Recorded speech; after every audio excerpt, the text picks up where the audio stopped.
I'm Courtney Fallon, and welcome to the Game Plan on Reach TV, your insider guide to this week's key NFL action. In the Game Plan, I tap into the Bleav Podcast Network to bring you the most important information you need to know to stay in the loop.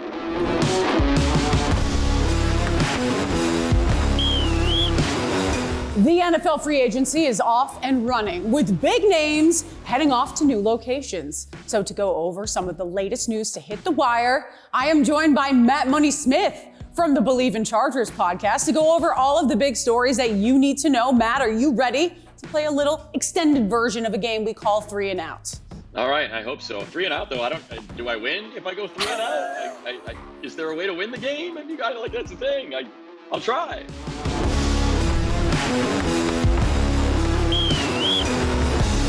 First up, Did you see the Steelers trading for Justin Fields after landing Russell Wilson in free agency? And who do you see as the QB1 for the Steelers in week 1? I will say this, that I saw some of the MVP odds that Vegas has, and Justin Fields' numbers are much higher than Russell Wilson. Who can you see being QB1 starter? I feel like it's Russell Wilson. To me, the Justin Fields acquisition was just an opportunity, a flyer, and I think for all the people that were surprised by the compensation, it's a contract thing. He has not performed well since he's been in the league. He's had moments, he's had flashes, but because you got to pick up that 5th-year option if you're going to keep him around, no team's going to do that. I think they just looked at it as, can we mesh these styles? Is Justin Fields' game similar enough to Russell Wilson's game that if there's an issue, if there's an injury, can we just drop him in? Because it is such a unique style of play at quarterback.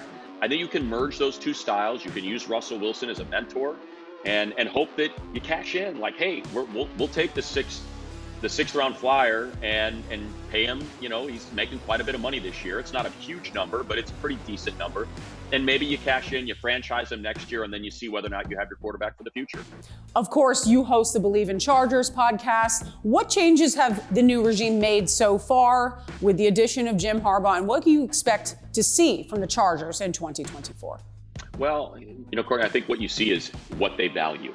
Right, they value line play. So the fact that they reworked the deals of Joey Bosa, who's not been able to stay healthy for a few years now, and they reworked the deal of Khalil Mack, who's going into his age 33 season, shows you we need to be strong up front. And when you pair those two with Tuli Tuipulotu, their standout rookie from last year, when those 3 players were on the field last year, it wasn't a lot. It was 44 snaps, 11 sacks, like crazy explosive numbers from that line. So I think there's value there. You look at the players that Jim Harbaugh put into the league from Michigan, David Ojabo, Aiden Hutchinson, Kwity Paye. It's defensive line. So there's big value there for Jesse Minter's defense. Everybody thinks let's air it out, throw it all over the yard with Justin Herbert, wide receivers. No, it's a Jim Harbaugh team. It's going to be play physical football, beat the snot out of you for 3 quarters, and drag you into the deep end in the 4th, and that's how you win football games. Okay, Matt, love the insight there. Next question is, where does Aaron Donald rank on your list of all-time defensive tackles, and how do the Rams fit a massive hole that he left on their D-line? Yeah, it's the biggest hole you could probably leave on a defense, even at his age. The decline in his production is still all pro level for anybody else in the league. So yeah, it's going to be hard to fill. Now, they have done a great job of drafting. Just incredible value that they've gotten up, especially on the defensive line. They had 2 rookies last year on the defensive line that ended up working out for them. So faith that Les Snead and Sean McVay will figure it out, but it won't be easy. I think of John Randall. I think of Warren Sapp. Players that really affected the game as pass rushers from the interior, and that's what Aaron Donald has done. So he's in that conversation, right, with those players that really affected offenses from the interior of the line. And for me, yeah, he's the best I've ever seen. He is, with my eyes, from a wee lad to my old face now, I feel like Aaron Donald is the best interior defensive lineman I have ever seen play football. He put a lot of offensive lines in hell throughout a full 60 minutes of football, and certainly he will be a first ballot Hall of Famer going to Canton, Ohio. Next question. In a deep draft with wide receivers, what are your top 5 wide receivers in the draft, and who would you like to see wearing a Chargers jersey? it seems like everybody agrees. And for me, I have a little bit of a bias. I always like to point this out. I'm on the West Coast. I, for whatever reason, always feel like I have to wave the West Coast flag because there's so much SEC bias or East Coast bias. So I love Rome Odunze. He's a winner. Whenever the chips were down and a play needed to be made, I think there is so much value in that. He made the play. He's so well-rounded. So I think he belongs in that category. To me, there's three. There's Neighbors, there's Odunze, and there's Harrison Jr. And then you could probably put Thomas Jr. in there as well because he too is explosive. It's hard not to include him when you got 17 touchdowns in a season. And I think the fifth is where you start to kick around. What do you want? Do you want that big body of Keon Coleman? Do you want Mccarthy? Just all the shiftiness, the jitterbug, the change of directions. That's my top five. I think everybody sort of has the same three, then Thomas, and then pick whichever, basketball player you want. You want a power forward? You want a point guard? What do you want? I think that's where that fifth one comes in. Great stuff from you, Matt Money Smith, Bleav in Chargers podcast, reminding you before we hit into our final question. Consider this, that you're throwing a touchdown or kicking a field goal, so you do win the segment. You win the game. You won the game. I won. Last question. Do the Chargers have a playoff team headed into 2024? And give me some of the examples why. Maybe not yet. I think they still have some work to do. They still have some depth issues. They still need to figure out who's going to be playing linebacker. They have some cornerback issues. When you're in a division with Patrick Mahomes, you probably got to figure out your secondary. To me, they will be in a position to make the playoffs because they have Justin Herbert. When you have a quarterback that is that immensely talented, even with the weapons moving on and Mike Williams and Keenan Allen and Gerald Everett, Herbert makes everybody better. And I combine that with just what I believe in this coaching staff. It's not just Jim Harbaugh, who's won everywhere he's gone, but the staff, what Jesse Minter's doing on defense and what you're seeing with that style of defense. Nobody, Courtney, has snatched defeat from the hands of victory like the Chargers have. And to bring in winners, guys that want and know how to win, I think will end up going a long way for this team. I will not mention Marty Schottenheimer, but, there is your example of snatching victory away from the hands right there with the Chargers. No doubt. Thank you so much, Matt. We hope to have you on again soon. Loved it. Thank you. In his junior season at Michigan, he led the Wolverines to a long-awaited national championship. Yes, I'm talking about LaGrange, Illinois' own J.J. McCarthy. This lifelong Ohio State fan was passed up by the Buckeyes, only to find immortality at the University of Michigan. To find out what J.J. brings to the table, let's hear from Matt and Phil Simms from the Simms Complete podcast. Guys, what do you got for me? Thank you, Courtney. Appreciate it. Simms Complete here. Phil Simms, Matt Simms, and we are talking about J.J. McCarthy, the rise of J.J. McCarthy this 2024 NFL draft season. And just, your initial thoughts, big guy. We were two, evaluators that we just don't see J.J. as a top 10 pick because we expect that top 10 pick to start right away if we're drafting him, to be that franchise guy from day one. But you still have a little reservation on him going that high this year's draft, and why is that? Yeah, I have reservations. I don't know if the people in the NFL have those reservations. That's right. So he is on a roll. He wins the national championship. He played well in those playoff games. The thing is, when I watched him play a lot this past year with Michigan on TV, and I guess I never caught the fever. Right. And maybe it's the offense, how they played a measured game, they ran the football and all that. So when I heard he was coming out, Matt, what was my first thought? Well, he's going to be a third or fourth round quarterback. Yeah. And then, okay, he's coming out. So you and I do a thing, we study him, and I go, okay, let me backtrack here because it was a lot better on tape and all that stuff and film, whatever we want to call it, than I expected. His arm is real. His mobility is real. And I hear who's, looking at him, and I heard Denver's name. You hear Minnesota's now. They have 2 first-round. He was just in New York. He was just in New York with the Giants, meeting with them, and he just traveled, I think, what it was today, to go see the Washington Commanders too, and meeting with Dan Quinn and that new coaching staff. So, he's circling around a lot of teams that have been projected so far to be drafting, potentially a quarterback in the first round. So in the meetings, I have heard, somebody told me even today, that in the meetings, he's really good, very smart, and just has a personality that they liked a lot. And I said, and that's a big deal between us, right? Absolutely. I like the quarterback to have a little something to him. Of course. Lead the team, however you do it. Lots of ways to get it done. Sounds like he has it. So back to you, Courtney. Thank you again. See ya. Thank you so much, guys. As always, that is excellent analysis of JJ McCarthy and what he brings to the table. Ryan Poles, while working as the director of college scouting for the Kansas City Chiefs, was part of the brain trust that drafted Patrick Mahomes. Now as the GM of the Chicago Bears, he holds the #1 draft pick and the right to draft the next Patrick Mahomes in Caleb Williams. But first, he had to move the Bears' current QB1. So to dive into the trade that sent Justin Fields to the Pittsburgh Steelers and what the Bears do now, let's hear from Joey Christopoulos and Corey Wooten for the Bleav in Bears podcast. Thank you, Courtney. Now, here on Bleav in Bears, we have always been pro Justin Fields since the time that he was drafted. Heading into the offseason, I wanted the Bears to keep Justin Fields and trade for the haul, but my belief was that the Bears were going to trade Justin Fields. Well, Corey, that belief turned into reality. Justin Fields on the way to the Pittsburgh Steelers. Caleb Williams may be coming in. Your thoughts? Yeah, this weekend, I think it was the talk around Twitter, every social media you could think about. Justin Fields traded to the Steelers. At first, we thought it was a 4th-round pick. Later, it was determined that it was a 6th-round pick. Ultimately, I think Poles was trying to do the right thing by him and put him in a situation that would be favorable. I think it is a great situation for Justin where he gets to learn behind Russell Wilson, who's been the adamant pro throughout his time there. So it's unbelievable that he'll be able to learn from him and potentially be able to play maybe what kind of package they have for him. But I think it's a great situation for Justin. You thought it could have worked out in Chicago, especially with the way they were building this roster, adding Keenan Allen, what they were going to do in the draft, potentially trading back and addressing some offensive line and defensive line issues. You thought Shane Waldron could revamp his career like he did for Geno Smith. So we were really hoping that it could work out for Justin, but ultimately the writing was on the wall.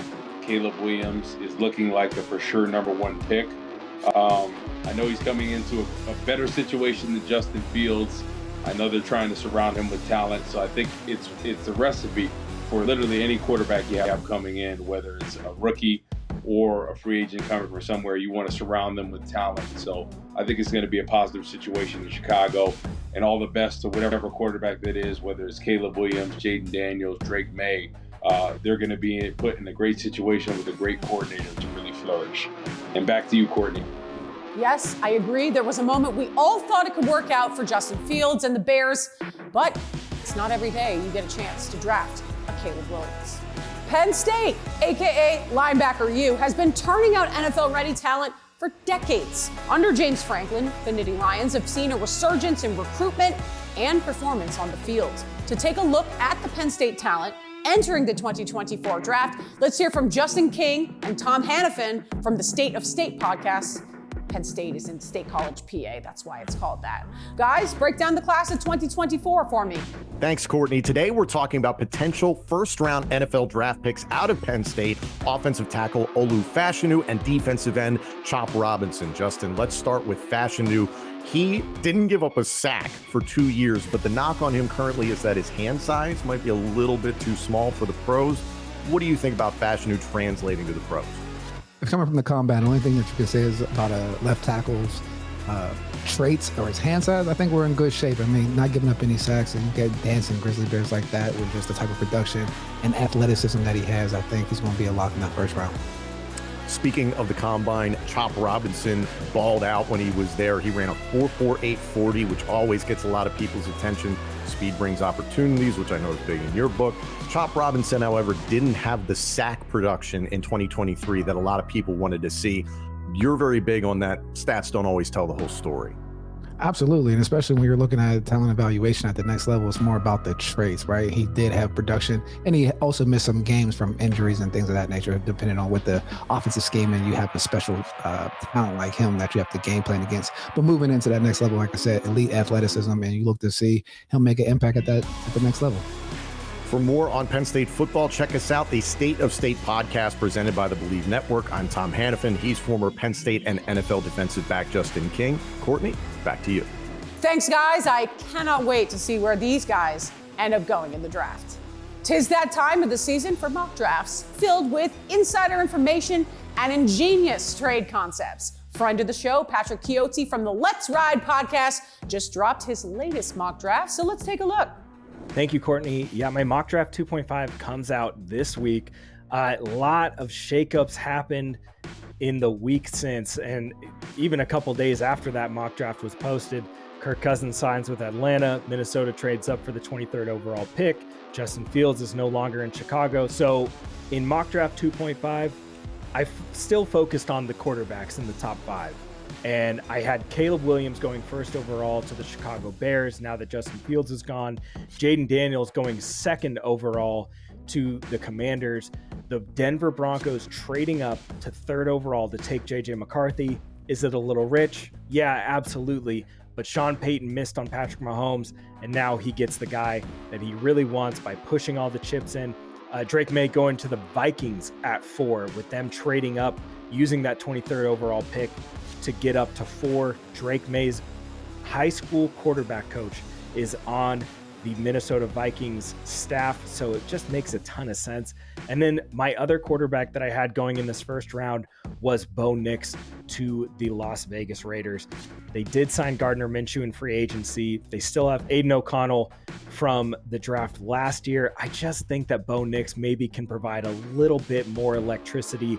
I think that he and Devontae Adams could have a pretty good relationship. I think that this would be a fantastic group of quarterbacks to go in the first round. I think that this is going to be the year where we see teams get really, really hungry and want to trade up into that top 5 to get their guys. So you have JJ McCarthy going 3rd overall. You have Drake May going 4th overall. And you maybe have the Raiders reaching on a quarterback. That is mock draft 2.5. And I'm excited to see how it all shakes out. Wow, the Broncos trading up to get JJ McCarthy. Let's see if that happens. Can't wait.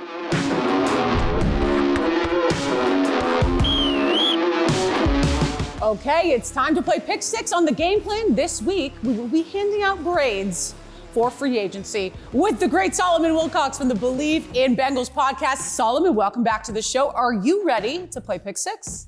I think I'm ready. I'll do my best. I want to just get your temperature of the grades that teams have been doing well and could do better in the offseason. Let's start with your Bengals. What would you give them for a grade? I'd give the Cincinnati Bengals an A, to be honest with you. And that's not just because I live in Cincinnati. It's because they do everything they can to keep their quarterback, Joe Burrow, healthy and standing upright. And so when you can go out, you can add Trent Brown, the huge, massive right tackle to replace Jonah Williams, who they did lose in free agency. And also they added Zach Moss, a running back, replacing Joe Mixon. So they kind of touched and took care of all of their needs in free agency. So I'm going to give them an A. All right, moving on to the Texans. What grade would you give the Texans for this offseason? I'm going to give the Texans, I'm going to say a strong B+. Okay, that's good. Literally, they're upgrading in terms of the things that they're doing. Adding Joe Mixon, a player that was going to be cut by the Cincinnati Bengals, but now he comes over. Joe Mixon has only fumbled, think about this, 6 times in the 7 seasons that he's been in the National Football League. And he's rushed for over 1,000 yards 4 times, but he's excellent at not just running the ball, but catching it coming out of the backfield as well. The Steelers, Justin Fields and Russell Wilson on the same staff. Mike Tomlin entering a new decade as the head coach of the Steelers. Would you edge into the A's or the B's? I mean, I'm kind of leaning towards the latter. It's kind of like a smoke and mirrors thing to me.